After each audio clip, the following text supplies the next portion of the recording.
right, moving on to a close nail biter here. We've got the Cowboys 45-10 over Washington. They were up by so much and they were so confident they stashed turkey legs and props all over the stadium to fuck with.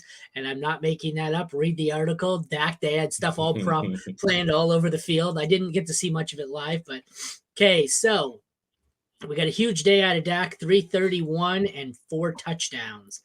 Good God. That's probably the QB1 on the week. Sam Howell at 300 yards, but 1 interception and 1 rushing touchdown. So he had a decent day. It didn't kill you, but it's 18 points is not what you wanted. Running backs, I have Tony Pollard. I had him this week as a top 3. Currently, he sits at 2. I'm not liking my chances.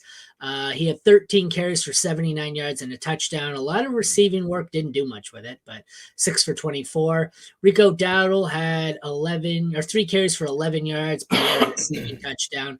That's what made him usable. Brian Robinson was massively disappointing, but as usual, game script dependent, and this was not their game script. 15 carries for 53 yards, 2 receptions. For 11, Antonio Gibson, 6 carries, 21 yards, 3 receptions, 16 yards. Also not good. The receivers, we had some decent ones. On Washington, we had Curtis Samuel go 9 for 100, Dotson 5 for 52, Terry McLaurin 4 for 50. Nothing great there. I guess Samuel was a pretty solid day. CD Lamb goes, where's the stat line here? 4 for 53. Oh, but it's with the touchdown. I was gonna say that's kind of a down. It's a second down week in a row for CD, isn't it? Except this time he had a touchdown to save it. Oh no, so it's a second down week in a row he's had saved by a touchdown. Sorry.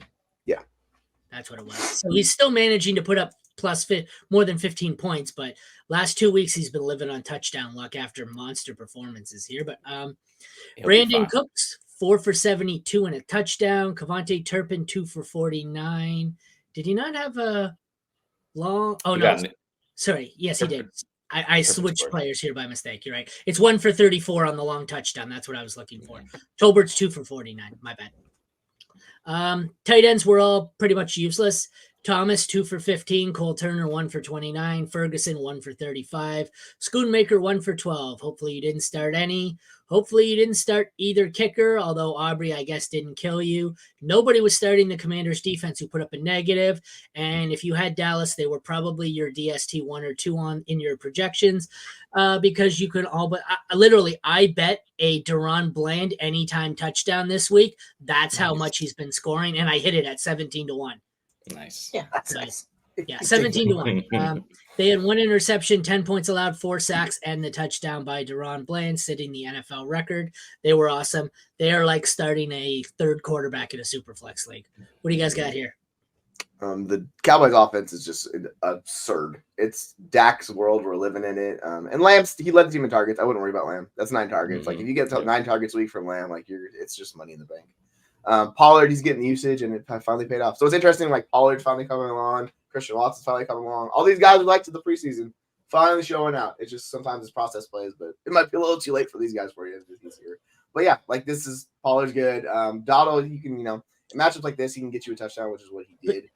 But the offense supports like everybody. It's wild. Is there anything more frustrating than a process play that you got right, but by the time it came out to be right, like Pollard, you were already pretty much eliminated? Like it comes out in week 12 or whatever, and then he goes like Mike Evans last year. He absolutely goes off and would have won you a championship, but you're out of the playoffs. So it's like, well, like the last 2 weeks have been good, but before that it was rough. It's That's like the worst. It's like his usage is so good. It's like, what do you think, Jeremy? Well, I think that Rain Dakota Prescott is going to go off the rest of the season. He's been killing it, as you can see right here, since the bye. He's been, and even the week before the bye, the QB1, QB3, QB2, QB1. He had a down week in week 11. Do you have that on your phone? I hate that the Sleeper PC app does it. On your phone, it has his ranking in this column. It doesn't on the PC, and it annoys the hell out of me that it doesn't have But in 6-point touchdown leagues, it's the second time in 3 weeks he's gone over 40 points. It's the fourth time in 5 weeks he's gone over 35 points. He is absolutely crushing, and the schedule just gets better. Seattle, Philly, Buffalo, Miami, and Detroit to end the season. If you don't have Dak Prescott right now and you can go get him, he is a league winner by definition. Any and every Cowboy, except maybe Jake Ferguson, is going to get you there. The schedule is amazing. All righty. Brian Robinson was disappointing, but obviously nothing to worry about there. You look at the game script every time. If they're playing a crappy team that they can stay competitive with, you play them. I think you got to start benching them against the Dallases and San Franciscos of the world. Fair. The running back or the wide receiver room is kind of a mess. It's like Green Bay. It's a different guy every week. And on Dallas, it's all CeeDee Lamb. Was that my phone or yours? It must be.